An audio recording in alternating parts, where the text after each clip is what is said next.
Hello, students. In the current session, let us know the important stages involved in promotion. I've already explained to you what is promotion. Promotion is a process of bringing a company into existence. Who are involved in promotion are called as promoters. ಪ್ರವರ್ತನೆಯ ಹಂತ ಅಂತ ಕರಿತೀವಿ. ಇದು ಎಲ್ಲಿಂದ ಶುರುವಾಗುತ್ತೆ ಅಂತಂದರೆ idea generation ಮಾಡೋದ್ರಿಂದ ಹಿಡಿದು ಒಂದು ಕಂಪನಿ ಶುರು ಮಾಡಬೇಕು ಅನ್ನುವಂತಹ ಐಡಿಯಾ ಜನ್ರೇಷನ್ ಮಾಡೋದ್ರಿಂದ ಹಿಡಿದು ಕಂಪನಿಯನ್ನು ಶುರು ಮಾಡೋವರೆಗೂ ಸ್ಟಾರ್ಟ್ ಮಾಡೋವರೆಗೂ ಅದನ್ನ ಪ್ರವರ್ತನೆ ಹಂತ ಅಂತ ಕರಿತೀವಿ. ಅದರಲ್ಲಿ ಭಾಗಿಯಾಗುವಂಥ ಪ್ರಮುಖವಾಗಿ ಪ್ರಮೋಟರ್ಸ್ ಅಂತ ಕರಿತೀವಿ.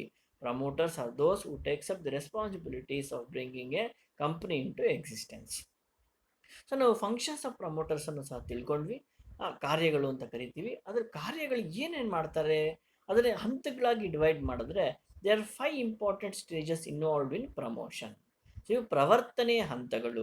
ಕಂಪ್ನಿ ಶುರು ಮಾಡೋದಕ್ಕೆ ಬೇರೆ 4 ಹಂತಗಳಿದ್ದಾವೆ: promotion, incorporation, capital subscription and commencement of business. ಆದರೆ ಪ್ರವರ್ತನೆಯ ಹಂತದಲ್ಲೇ ಪ್ರಮುಖವಾಗಿ ಪ್ರವರ್ತಕರು ನಿಭಾಯಿಸಬೇಕಾಗಿರುವಂತಹ 5 ಪ್ರಮುಖ ಘಟ್ಟಗಳಿದ್ದಾವೆ, 5 ಪ್ರಮುಖ ಸ್ಟೆಪ್ಸ್ ಇದ್ದಾವೆ ಅಥವಾ ಸ್ಟೇಜಸ್ ಇದ್ದಾವೆ. ಅವು ಯಾವ್ಯಾವು ಅಂತ ನೋಡ್ತಾ ಹೋಗೋಣ. ಮೊದಲನೇದು Discovery of N idea. So first of all A person should get an idea of starting A company. ನಾವು ಯಾವುದೇ ಕೆಲಸ ಮಾಡಬೇಕು ಅಂತಂದರೆ ಏನಾದರೂ ಒಂದು ಐಡಿಯಾ ಹೊಳಿಬೇಕು ಅಥವಾ ಇಂಥ ಕಂಪ್ನಿ ಸ್ಟಾರ್ಟ್ ಮಾಡಬೇಕು ಅನ್ನೋದು ಮೊದಲು first a mind should think about starting about a company. ಅದನ್ನು ಮನುಷ್ಯ ಮಾಡೋದಕ್ಕೆ ಸಾಧ್ಯ. Because thinking power is there for human beings. Maybe artificial intelligence everything will might be there. But ಏನೇ ಇದ್ರೂ ಸಹ ಮೊದಲು ಪ್ರಮೋಟರ್ಸ್ ಏನು ಯೋಚನೆ ಮಾಡಬೇಕು, ಒಂದು ಐಡಿಯಾನ ತಯಾರು ಮಾಡ್ಕೋಬೇಕು ಅಥವಾ ಅವ್ರದ್ದೇ ಆದ ಐಡಿಯಾ ಏನಿರುತ್ತೆ ಅದನ್ನು ಮೊದಲು ಲೆಕ್ಕ ಹಾಕಬೇಕಾಗಿರುತ್ತೆ. ಇಲ್ಲಿ ಐಡಿಯಾ ಅಂತ ಹೇಳೋದಾದರೆ ನಮ್ಮ ದೇಶದಲ್ಲಿ there are so many varieties of companies and all the nature of business are not same. ಎಲ್ಲ ಕಂಪ್ನಿಗಳು ಒಂದೇ ಥರ ವ್ಯವಹಾರ ಮಾಡ್ತಿಲ್ಲ. You all know what is the competitive level today, where there is globe is considered as a single market, while there is every day is a warfield for business organisations. So ಇಂಥ ಸಂದರ್ಭದಲ್ಲಿ ನೀವು ಸಾಮಾನ್ಯವಾದಂತಹ idea ನಿಮ್ದು ಆಗಿರಬಾರ್ದು. ಒಂದು ಒಳ್ಳೆ ಕಾಂಪಿಟೇಟರ್ಸ್ಗೆ ನಿದ್ದೆ ಬರದೇ ಅಂತ ಮಾಡುವಂಥ ಐಡಿಯಾ ನಿಮ್ದು ಆಗಿರಬೇಕು. ಅದೇ ನಾವು ಐಡಿಯಾ ಜನ್ರೇಷನ್ ಸ್ಟೇಜ್ ಅಂತ ಕರಿತೀವಿ. ಸೊ ಐಡಿಯಾ ಉಳಿದ ನಂತರ so you have to go further for the second step, that is preliminary investigation. ಮೊದಲು ನೀವು ಏನು ಐಡಿಯಾ, ಯಾವ ಬಿಸ್ನೆಸ್ ಮಾಡಬೇಕು ಅಂತ ಅಂದ್ಕೊಂಡಿದ್ದೀರಾ ಅದ್ರ ಬಗ್ಗೆ ಪೂರ್ವಾಪರ ಏನು ಮಾಡಬೇಕು, ನೀವು ಇನ್ವೆಸ್ಟಿಗೇಷನ್ ಮಾಡಬೇಕು. Whether the business which is proposed by your self, ನೀವು ಯಾವ ಬಿಸ್ನೆಸ್ಸನ್ನು ಶುರು ಮಾಡಬೇಕು ಅಂತ ಅಂದ್ಕೊಂಡಿದ್ದೀರಾ ಅದು ರಿಯಾಲಿಟಿ ಆಗುತ್ತಾ, ಈ ಥರ ಯಾರಾದರೂ ವ್ಯವಹಾರ ಮಾಡ್ತಿದ್ದಾರಾ, whether it is same to some other business or similar to some other business. So ಈ ಥರ ನೀವು ಪ್ರಪಂಚದಲ್ಲಿ ಎಲ್ಲವನ್ನು ಸಹ, ಪ್ರಪಂಚದಲ್ಲಿರಬಹುದು ಅಥವಾ ದೇಶದಲ್ಲಿರಬಹುದು ಅಥವಾ ನಿಮ್ಮ ರಾಜ್ಯದಲ್ಲಿರಬಹುದು, ಪ್ರಿಲಿಮಿನರಿ ಇನ್ವೆಸ್ಟಿಗೇಷನನ್ನು ಮಾಡಬೇಕು. ಏನು ಪ್ರಿಲಿಮಿನರಿ ಇನ್ವೆಸ್ಟಿಗೇಷನ್ನು? ಈಗಾಗಲೇ ಹೇಳಿದಾಗೆ ಸೇಮ್ ಬಿಸ್ನೆಸ್ ಯಾರಾದರೂ ಮಾಡ್ತಾ ಇದ್ದಾರಾ ಅಥವಾ ನಾನು ಮಾಡ್ತಿರೋದೇ ಮೊದಲ, ಬೇರೆ ಯಾರು ಕಾಂಪಿಟೇಟರ್ಸೇ ಇಲ್ವಾ ಅನ್ನೋದನ್ನು ಸಹ ಚೆಕ್ ಮಾಡಬೇಕಾಗುತ್ತೆ. ಆ ಪ್ರಿಲಿಮಿನರಿ ಇನ್ವೆಸ್ಟಿಗೇಷನ್ ಆಗಿದ ತಕ್ಷಣ you can not further go for the incorporation stage. Then you have to go for the further step, that is detailed investigation. Detailed investigation ಅಂದ್ರೇನು?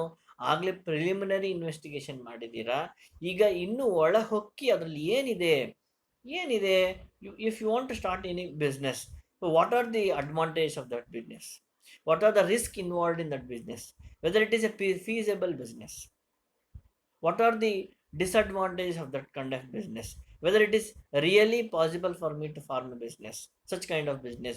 ಇಂಥ ಎಲ್ಲ ಪ್ರಶ್ನೆಗಳಿಗೆ ಉತ್ತರ ಸಿಗಬೇಕು ಅಂತಂದರೆ, are where have to start the business, when have to start the business, what should be my capital. ಇವು ಎಲ್ಲ ಒಂದು ಕಂಪ್ನಿ ಶುರು ಮಾಡಬೇಕು ಅಂತಂದರೆ there are so many varieties of resources required. Normally they call it as 5 M's. ಅದನ್ನ 6 M's ಅಂತ ನೀವು ಕರಿತೀವಿ. ಯಾವುದು?